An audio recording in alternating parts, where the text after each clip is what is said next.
Hi, we're Richard and Jackie from Early Retirement Wanderlust. We're just coming to the end of our 3-week road trip around the southwest counties of England, and we have brought you to our favourite place, which is Mother Ivey's Bay in Cornwall.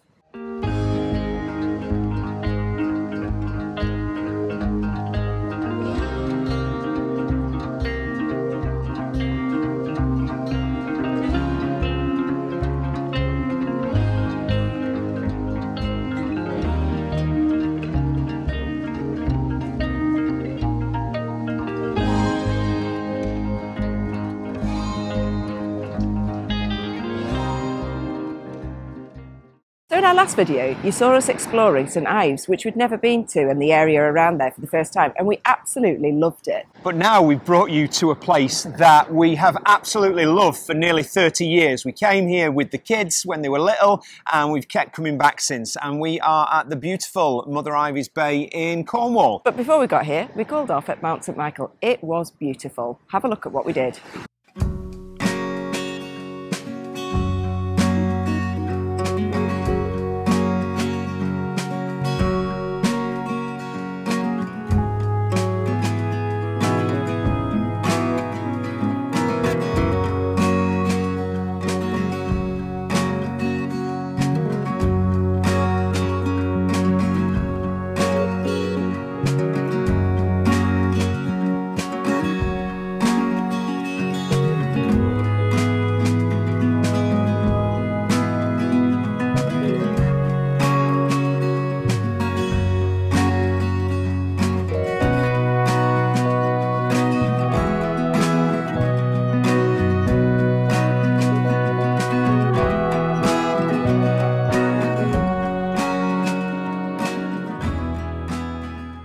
Mount St Michael's been on our bucket list for quite some time, but when we were travelling around the south coast last week, the tides weren't right, so the stars aligned this time. We got to Mount St Michael, it was a really nice day, the tide was really low, and we actually bumped into some friends from university that we've not seen for a long time, so it was a fab day. And then we headed north, heading up towards Mother Ivey's, and I was really excited because on that journey we go past some of our favourite surfing beaches like Fistral and Watergate, but it just was such a disappointment because the weather was just not with us at all. It was overcast, it was a high tide, and all of those happy places where we've been to before just didn't really sort of live up to our expectation until we got up to Mother Ivey's. Yes, we stopped off just before we got to Mother Ivey's because we were here a bit early, and we went to walk around Harlyn Bay, which is stunning, and it's got a rock pool that you can swim in at low tide.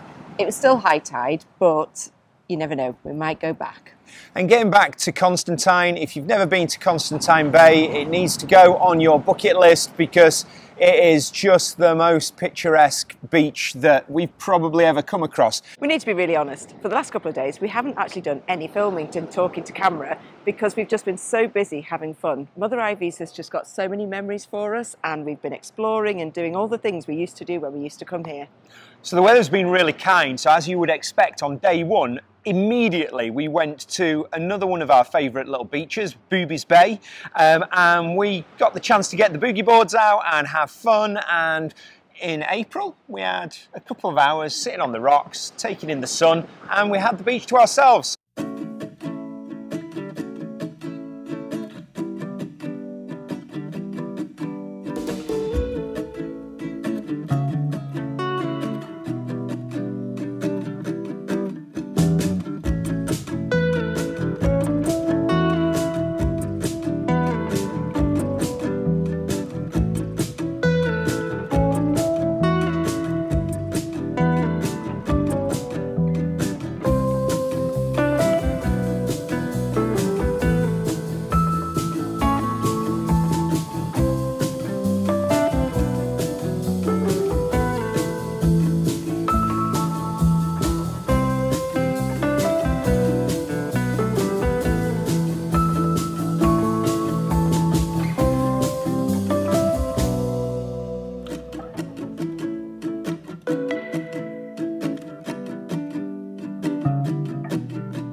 The sunsets while we've been at Mother Ivey's have been absolutely phenomenal. We have come down with the fire pit and the blankets a couple of nights, and we've just sat and watched and had the beach to ourselves. We've even managed to play a game of sticks. Yesterday we went the other way around the coastal path and went to Harlyn Sands, which is a quite renowned surfing beach, but it was just stunning. But actually getting there was the best part. The coastal paths in this part of the world are absolutely beautiful. They weave around tiny little coves that you would never know existed. We sat and watched the seals basking in the sun, and then we did our own little bit of basking in the sun on the beach.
Surprise! We're home, and I don't think anyone could be more surprised in the fact that we're home, but we are. Yeah, the weather forecast for the last few days that we were supposed to be in Devon and Cornwall took a change for the worse. It was going to rain and have quite high winds, so we decided that we wanted to end the holiday on a high. We'd had such a really good time that we decided to head home. So ironically, we couldn't actually come home because that weekend Luke and his girlfriend were entertaining friends up in the Dales and using our home as the holiday cottage. So we went via Cheshire and saw Jackie's mum. I gave her a ring when I knew that we were going to be leaving Devon early, and she was quite excited actually. So she said she'd bought a nice joint of beef and stuff for a barbecue and invited my sister. So we've had a really nice family weekend that was totally impromptu. When we set off on the trip, we had absolutely no plans or ideas of where we were going to go. We just knew we had 3 weeks and we wanted to tour the southwest coast of the UK. And we had the most amazing time. The only thing we did was use the Wild Guide for Devon, Cornwall and the southwest for some ideas of different places that we might want to stop off. And actually we did find some real hidden gems, so that was quite useful. But actually another thing that was great was some of the messages that we've had along the way from you, the subscribers, telling us top tips of where to go. So we found places like Lantrick Bay that someone had mentioned. So we've had the most amazing time, and all born out of not knowing where we were going. Prior to going on the trip, one of our big concerns about travelling in the southwest was the apparent lack of free park-ups that we'd heard of on social media and various forums. And to be fair, that was quite true. We did struggle, certainly on the coast, to get any free park-ups, so we had to resort to campsites. There were one or two really good park-ups, a little bit inland, and we did find a few gems, but it certainly wasn't the place to go and expect to travel for free and to camp for free throughout the entire duration of the trip. That said, travelling in low season, one of the things we did find is that the campsites that were open were really good value. We stayed at Pentuin Sands campsite that was only £13.50 a night, and that didn't include electric hookup. It was an extra £12 if you wanted hookup, but that was perfect for us, and it has such a good location and a swimming pool.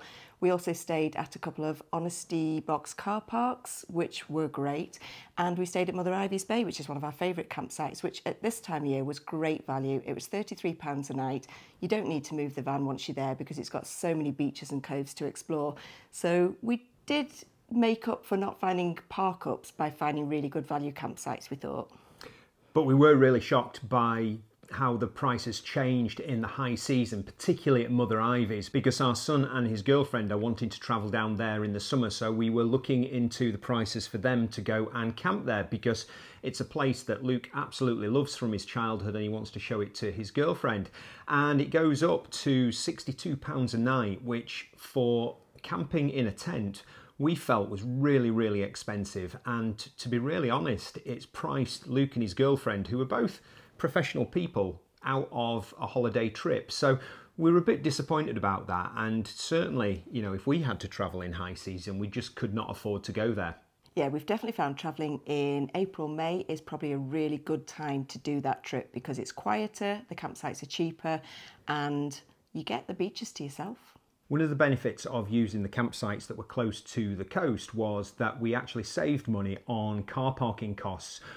We were really quite surprised at really quite how expensive the car parks are around the coast. And if you were travelling around, you could be paying anything from £3 or £4 for a couple of hours up to flat rate fees of £10, £12 for a day. So that soon added up. So we sort of squared it in our own head that if we took that money off, then the campsites felt like they were being a little bit cheaper at the same time. We've had a big tot up of the costs of our trip. So we've worked out that we spent just over £850 for 3 weeks travelling around the south coast. That does include all of our petrol right from the Yorkshire Dales down to the south coast. It includes all of the campsite fees, car parking fees, any coffees and hot chocolates that we had, and obviously all of our supermarket shopping. Normally, we have a budget of £200 per week, so we were over our budget, but when we looked at it, most of that is actually from petrol from the Yorkshire Dales to get down there. So we did live really economically for those 3 weeks. I don't think £850 is bad for a 3-week holiday. No, and it was something that we consciously thought about all of the time. We couldn't just go out and have coffees or fish and chips or Cornish pasties whenever we wanted, because if we'd have done that, then the holiday, we'd have had to cut it short because we just wouldn't have been able to afford it. And for us, it's the experiences. We don't mind making up a flask of coffee and a picnic on the beach if that means that we can travel for an extra 2 or 3 weeks on the money that we've got. So I think we've made the most of our budget. We've had an absolutely amazing trip. I hope it's come through on all of our videos to date that we absolutely loved the tour around the coast. There were so many hidden coves, and the coastal path in that area is just absolutely spectacular, and it's all free. So we found that we filled our days by exploring the coast, finding these amazing hidden coves, and you don't actually have to go too far from the major beaches to basically have a cove to yourself, and it was just a really lovely experience. If you want to know any more about the trip, I have kept a weekly blog that's got part of our itinerary on there and a breakdown of the different costs of where we stayed. So if you want to find out more, just take a look on Early Retirement Wanderlust. So that's it from us. See you later. Bye.